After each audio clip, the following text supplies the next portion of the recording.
Go back to the far side. The last time we were on the far side, we were looking at gripping the legs here, going for lower body attacks and entries, stuff like that, okay? To put this into more perspective, if you're looking to work both, like sometimes, you know, if you're going for the knee lever or the John Wayne sweep, okay, you've hit it on your partner so many times, it can be hard to get it going, okay?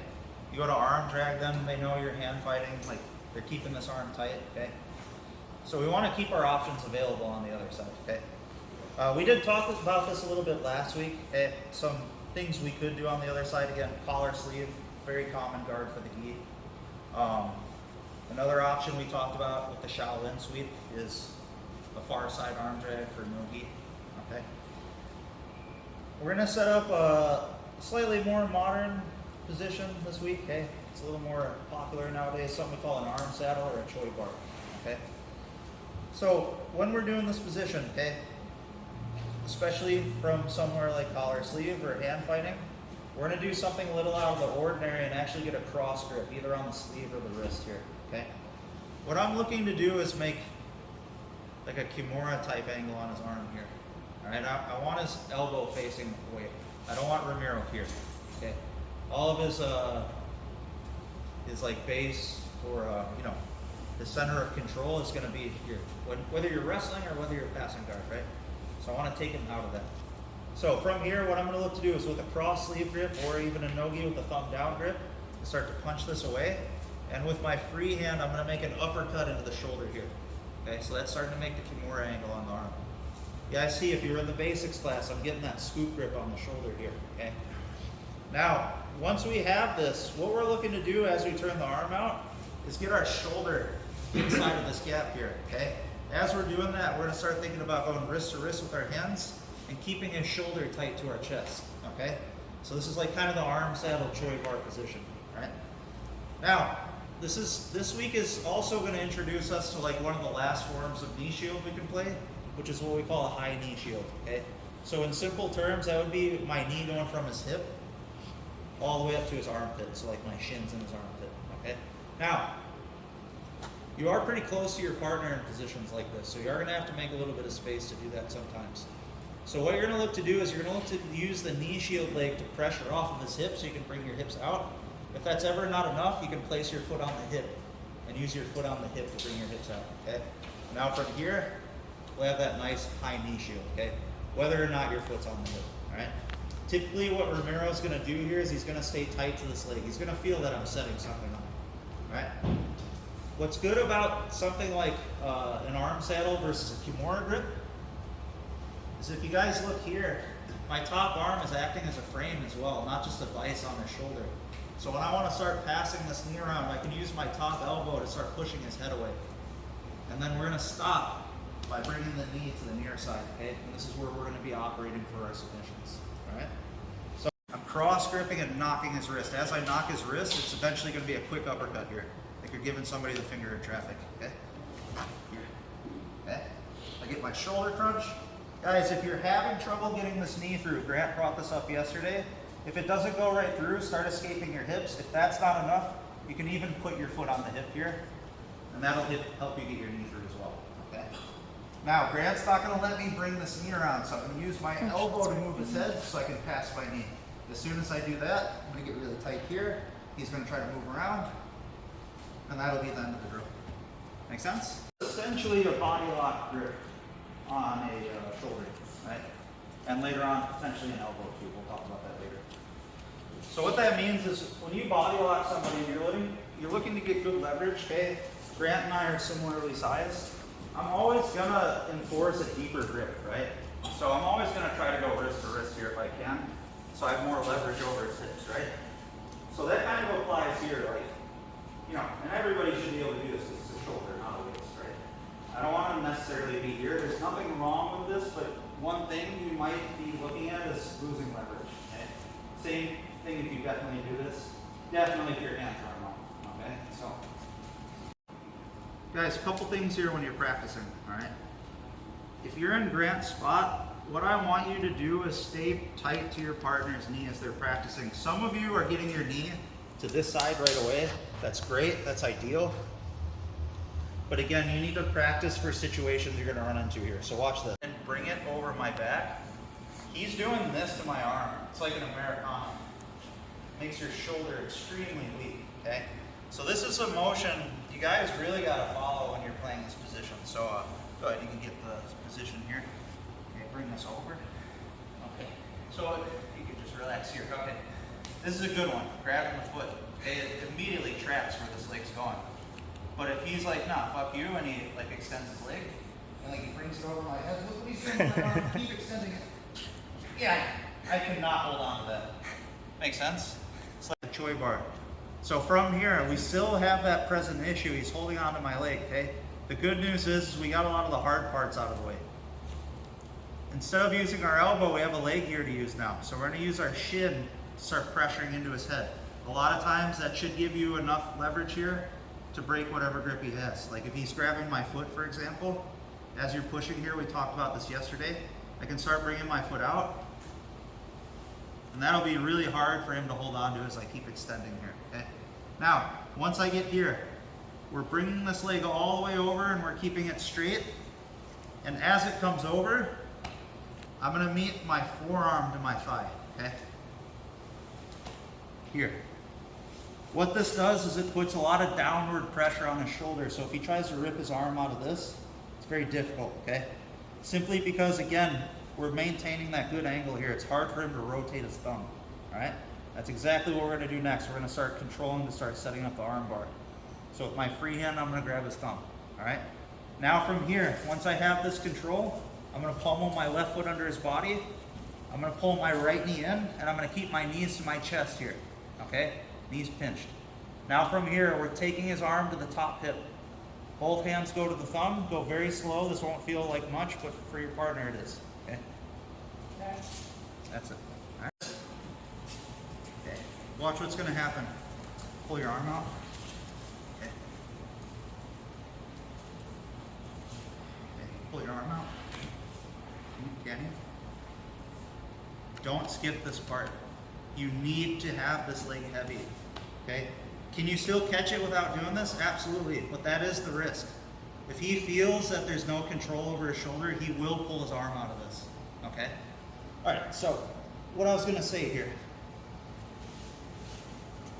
Okay, whether you're pulling your legs in or whether you're still in the knee shield, it's absolutely always a possibility that they could roll out of this, okay? Go ahead, roll.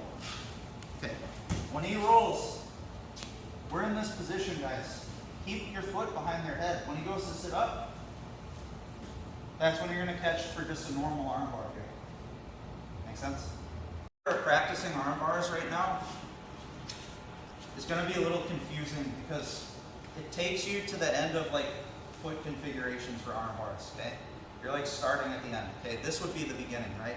This is the most basic arm bar we'll learn, like day one. From here, what this usually translates into, like if he starts locking his hands, for example, we look to pummel legs through and get better control of the neck, okay?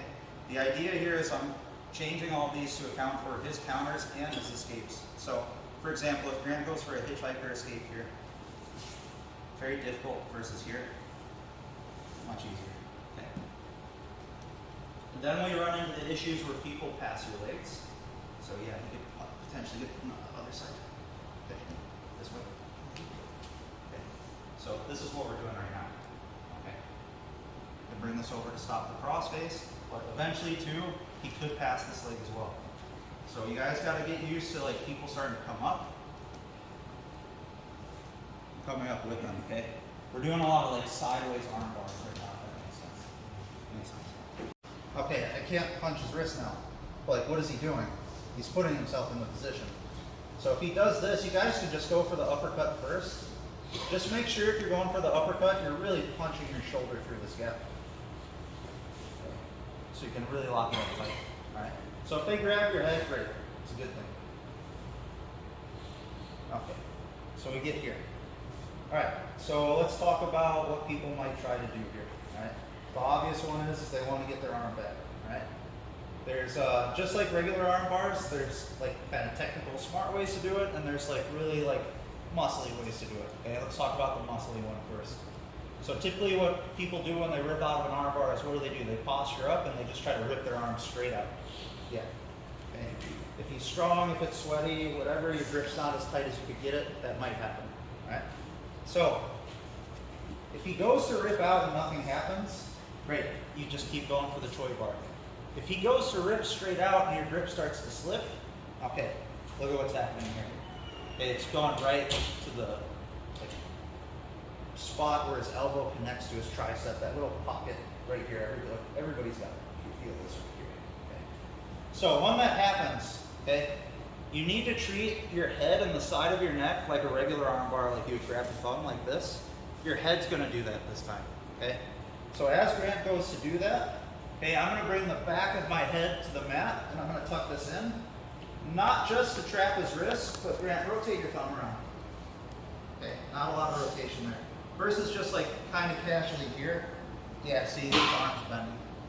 So when this happens, head back, head tucked. Let's really pin that hand to our shoulder, okay? Our grip is gonna stay right above the elbow, and from here, we're just gonna finish the reverse arm lock. So what I'm gonna do here is I'm just gonna curl this knee inward and down the same way I used, the same function I used to pass my knee, okay, for the Choi Bar. I'm gonna use that to bridge my hips as I push into the elbow there.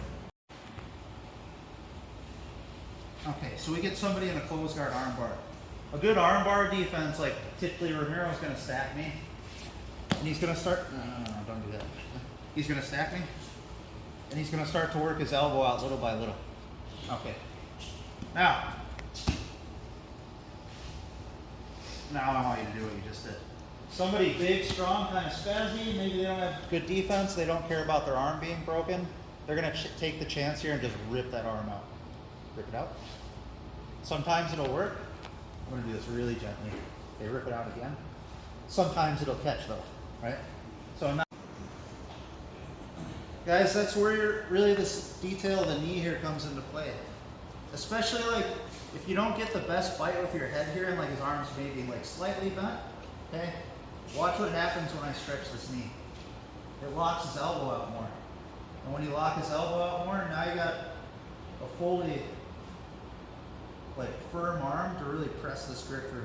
Where sometimes like if you're here and you don't press the knee and you go to put pressure, like he will rotate his thumb and elbow a little bit and like you'll have to chase it. Again, if that happens, perfect. You can go back to the Choi Bar. But if you feel like you got a really good bite here and you're like, I think I can finish this, that's when you really need to start pumping this knee into his head. And that's when the elbow will really lock out. Make sense? So we lock up our arm saddle here, okay? Let's say it's a similar scenario. Maybe he's finding a safer way to bring his elbow out. For whatever reason, okay? We start losing this grip on his arm. Maybe our grip wasn't good enough either. So his elbow's starting to clear the grip, okay? So now I don't have the shoulder, I don't have the elbow, I don't have a submission here, okay? You can try to just re-pummel the shoulder and catch it, but a lot of times if he gets this far, he's gonna get it far away from you pretty fast. So, can't talk about upper body submissions and half guard without mentioning Kimura grips, right? So this is a reasonable time if you're already attacking the Choi Bar to go to a Kimura grip. So from here, I'm gonna take the top arm and I'm gonna catch right above the elbow, okay? Very similar to how I grab the thigh here. When I catch above the elbow, if he rips his arm away, I have a better chance of like following him here and then eventually getting the wrist, okay? Remember guys, middle finger over the wrist and curling here, okay? Early on, if you need to, you can also use your thumb here to keep a better control of the wrist. Top hand's gonna grab your own hand. Now, remember, if you ever catch this really fast and you get the arm separated from the leg, there's nothing wrong here with putting his hand behind his back, continuing to push with that knee, and finishing a regular Kimura from guard, okay? Time here, what you guys are gonna face though is, as soon as you lock this up, they're gonna defend by grabbing their belt, by grabbing their pants, nogi. They're probably gonna grab their thigh here, okay? So, the cool thing is we can still use a Choi Bar motion to keep attacking here. The other cool thing is again, like I said in the basics class, he's gripping, which means he's committed to staying in this position and defending. So a lot of the stuff I did before, grabbing my thigh, getting that leg heavy to the ground, I don't necessarily need to do it this time. So from here, we'll just bring the leg through, okay, pass it under, And again, bring our knees to our chest. Guys, this is good. We're starting to advance, but the same problem persists. He's grabbing his belt. And you guys know, if you've ever been here, once they get a grip on their leg or their belt, it's really, really hard to break this. Almost impossible. So we're gonna reveal this grip. What we're gonna do is, we're on our right hip right now. We're gonna come up to our knees. Okay? The way I'm doing that is by pulling my feet in, the same way I isolated the shoulder in the first submission. If you leave your legs stretched, it's gonna be really hard to get up because you don't have any hands to get up. So pull your feet in and push off your toes. That'll make it much easier to get up to your knees here. Once we get up to our knees, we're gonna go to our left hip. As we go to our left hip, we're gonna use our top leg to push his head back, and we'll be back in the top side armbar. Okay? From here, if he's grabbing his belt, we can go to the stuff we usually do. Okay? Again, if this was no-gi, and he was grabbing here, like grabbing his own leg, again, we can borrow a lot of our details from Kimura's here. Grab the knuckle line, pinch, and then separate it here. Okay? So, all of your normal grip rates for arm bars apply. Guys, I'm going to recommend, as you're finishing here, you don't leave your feet here. At the very least, make 2 cross-face legs. So that if you lose control of this and he goes to hitchhike, very difficult. Okay? And we're ready to pass our feet to other armbar positions. Okay? So we break the grip. As we do that, we're bringing the feet over. Both hands go back to the thumb, and again, we're always going over the inside hip. The hitchhiker's over here, so we need to go over here. All right? So we get our arm saddle here. Okay? I'm going for the Choi Bar, but I'm starting to either lose the angle on the arm, or the other big one from the last scenario is like you're below the elbow now. If you're below the elbow, you've lost it. You can try to re-pummel, or if you're truly losing his arm, again, you can switch to the Kimura grip. Okay? Remember, elbow to elbow. Grab the wrist, now we're here. If he doesn't do anything, boom, Kimura's right there. Most people, they're gonna grab their own leg here. Okay? So from here, I pummel this foot through. Okay, I bring my knees to my chest, I coil up, I'm gonna fall to my back hip now. So I started right hip, I'm gonna go left hip. As I go left hip, I'm gonna use my cross-face leg to carry him over. Guys, when you do this, go very slow with your cross-face leg so you don't heel your partner in the teeth, okay? Also, if you're in Sherman spot, there's a foot coming towards your face. Just be aware of that, okay? Here, if he goes here, again, we'll go back to previous classes where we broke armbar grips here. It all turns into the same stuff, okay? And again, a good idea as you're doing all this and catching the thumb is to bring both feet to the neck. So that way we stop the hitchhiker, and we have a lot of time to position the arm how we want. Guys, if you haven't done arm bars with me before, you will get arm bars down the middle, but down the middle, it's a very soft part of your body, okay? That's why it hurts when you do arm bars sometimes. Don't go over those parts, okay? You want to go over a bone. You want to go over a hip bone. That's a way better fulcrum to break somebody's arm, okay? That's exactly the reason why in jiu-jitsu competition you're not allowed to wear cuffs, okay? Because it's like one big thing to break an arm over. Does that make sense? All right, cool. Let's try.